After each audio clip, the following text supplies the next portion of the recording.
We shall continue with the chapter equilibrium. First, we shall discuss about the relationship between equilibrium constant K and Gibbs energy G.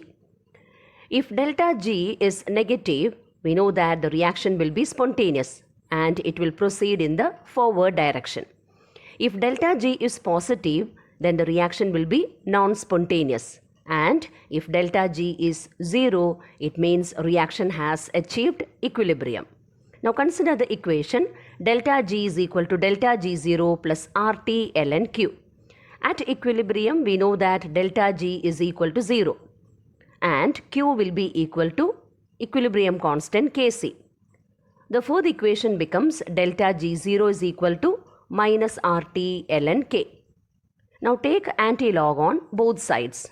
On taking antilog on both sides of the equation, finally we get K is equal to e raised to minus delta G naught by RT. Now how can we interpret the reaction spontaneity in terms of delta G naught and K? If delta G naught is less than 0, it means minus delta G0 by RT is positive. So that equilibrium constant K will be greater than 1, and so it means the reaction is spontaneous. Then second case, if delta G0 is greater than 0, it means minus delta G0 by RT is negative, K will be less than 1, and it shows that the reaction is non-spontaneous. Now let us discuss the various factors affecting equilibrium. Le-Chatelier's principle. What is Le-Chatelier's principle? A change in any one of the factors like temperature, pressure or concentration that determine the equilibrium conditions of a system will cause the system to change in such a manner so as to reduce or to counteract the effect of the change. So it means whenever a change in temperature, pressure or concentration is imposed on a system in equilibrium, the system will readjust itself so as to nullify or cancel the effect of the change. Now first let us consider the effect of concentration change. When the concentration of any one of the reactants or products in a reaction at equilibrium is changed, the composition of the equilibrium mixture changes so as to minimize the effect of concentration changes. So let us consider the reaction equilibrium H2 plus I2 reversibly giving 2HI. Consider this particular reaction equilibrium. If hydrogen, that is reactant in this case, is added to the reaction mixture at equilibrium, the equilibrium will be disturbed. So the system tries to counteract the effect of that change. So if hydrogen, the reactant, is added, we know that there will be an increase in the concentration of hydrogen. So what will the system do? The system will try to decrease the concentration of hydrogen. Now how can the system decrease the concentration of hydrogen?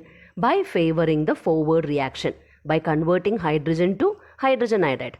So by favoring the forward reaction. So thus in general we can say that addition of reactant favors forward reaction. Now consider the same reaction H2 plus I2 reversibly giving 2HI. Instead of addition of hydrogen, the reactant, let us consider the second case, that is, if hydrogen is removed from the mixture, the reactant is removed, the concentration of hydrogen decreases. So the system tries to increase the concentration of hydrogen by favoring the backward reaction. Thus, we can say in general that removal of reactant favors backward reaction. Now consider the third case. If hydrogen iodide is removed, hydrogen iodide is the product here. So if hydrogen iodide, the product, is removed from the mixture, the concentration of HI decreases. So the system tries to increase the concentration of HI by favoring the forward reaction. So in general, we can say that removal of product favors forward reaction. Now if hydrogen iodide is added to the mixture, that is product is added, the concentration of HI increases, so the system will try to decrease the concentration of hydrogen iodide. How? By favoring the backward reaction. So in general we can say that addition of product favors backward reaction.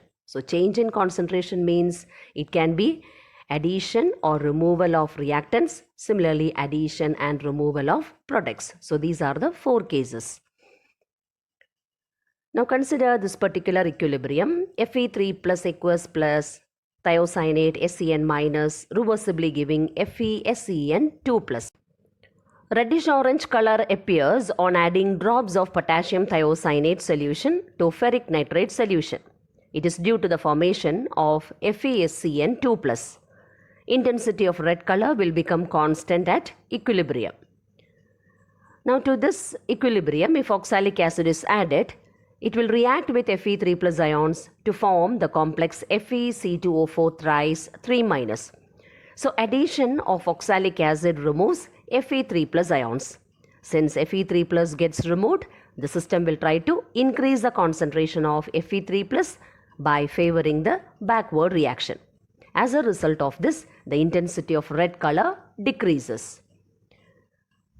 Now let mercuric chloride be added to this equilibrium.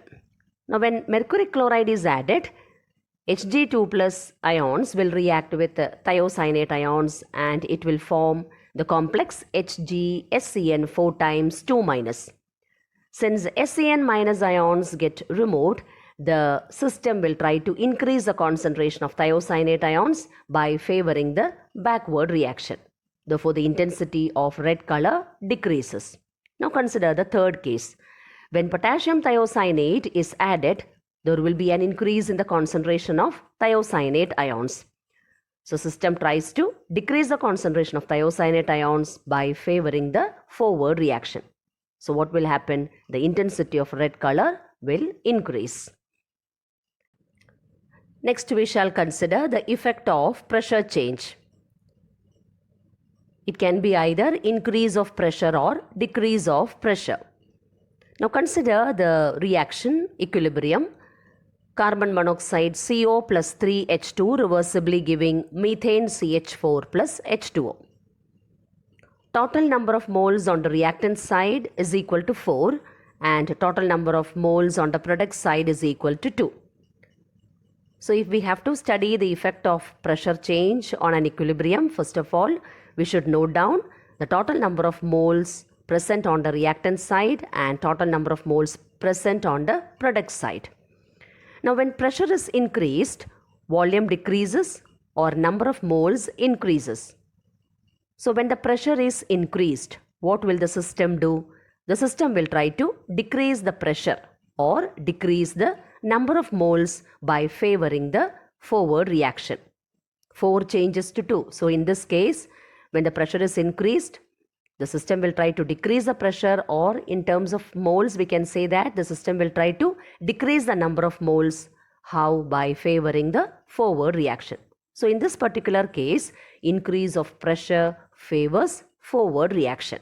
Now consider the second case. That is, when pressure is decreased, we know that volume increases or number of moles decreases. So when pressure is decreased, the system will try to increase the pressure or increase the number of moles. How? By favoring the backward reaction. Now consider the next reaction equilibrium, N2 plus 3H2 reversibly giving 2NH3. Now in this case, total number of moles on the reactant side is equal to 3 plus 1, that is 4, and total number of moles on the product side is 2. So 4 changes to 2. It is like the previous equilibrium. So in this equilibrium also, increase of pressure favors forward reaction and decrease of pressure favors backward reaction. That is, when the pressure is increased, the system will try to decrease the pressure or decrease the number of moles by favoring the forward reaction. Second case, that is, when the pressure is decreased, the system will try to increase the pressure or increase the number of moles by favoring the backward reaction. Now consider the next equilibrium, PCl5 reversibly giving PCl3 plus chlorine. Here total number of moles on the reactant side is equal to 1 and total number of moles present on the product side is equal to 2. Now here says 1 mole changes to 2 moles. So it is not like the previous example. So consider this particular equilibrium. When the pressure is increased, the system tries to decrease the pressure or decrease the number of moles by favoring the backward reaction. So here in this case, increase of pressure favors backward reaction. Now when the pressure decreases, the system tries to increase the pressure or increase the number of moles by favoring the forward reaction. So decrease of pressure favors forward reaction in this case. Next we shall discuss the effect of addition of an inert gas. If an inert gas is added at constant volume, the equilibrium remains undisturbed.